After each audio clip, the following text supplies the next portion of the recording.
आप सबको Radhe Radhe. Welcome back to my channel Karunanidhi भक्ति।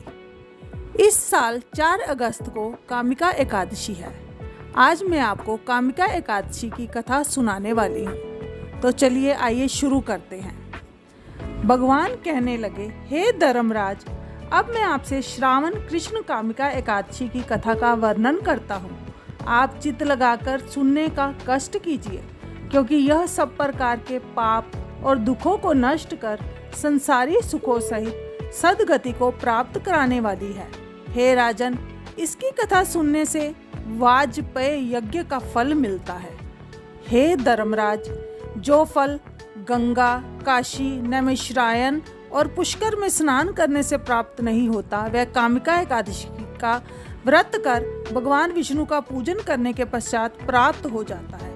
इसलिए सुख संपदा और स्वर्ग की प्राप्ति के लिए यह व्रत अवश्य करना चाहिए। हे राजन, केदारनाथ और कुरुक्षेत्र में सूर्य ग्रहण के समय स्नान करने से, तालाब, बगीचा और स्वर्ण सहित पृथ्वी दान करने से, सिंह के गुरु में गोदावरी व गढ़ गंगा में स्नान करने से, सामग्री सहित ब्याई हुई गो दान करने से, अध्यात्म विद्या के अध्ययन करने से, जीवों की रक्षा करने और हिंसा का परित्याग करने से जिस फल की प्राप्ति होती है, वह कामिका एकादशी व्रत करने मात्र से प्राप्त हो जाती है। इसलिए इसका व्रत अवश्य करना चाहिए। हे धर्मज्ञ, 1 भार सोना और 4 भार चांदी के दान करने से तथा रत्न युक्त मणियों से पूजा करने से विष्णु जी इतने प्रसन्न नहीं होते जितने तुलसी पत्र से प्रसन्न हुआ करते हैं। इसलिए जो मनुष्य तुलसी से नित्य भगवान की पूजा करके चरणामृत लेते हैं, वह जन्म जन्मांतरों के पापों से छूटकर मुक्ति प्राप्त करते हैं। हे राजन, तुलसी के दर्शन से संपूर्ण पाप दूर हो जाते हैं और शरीर पवित्र हो जाते हैं।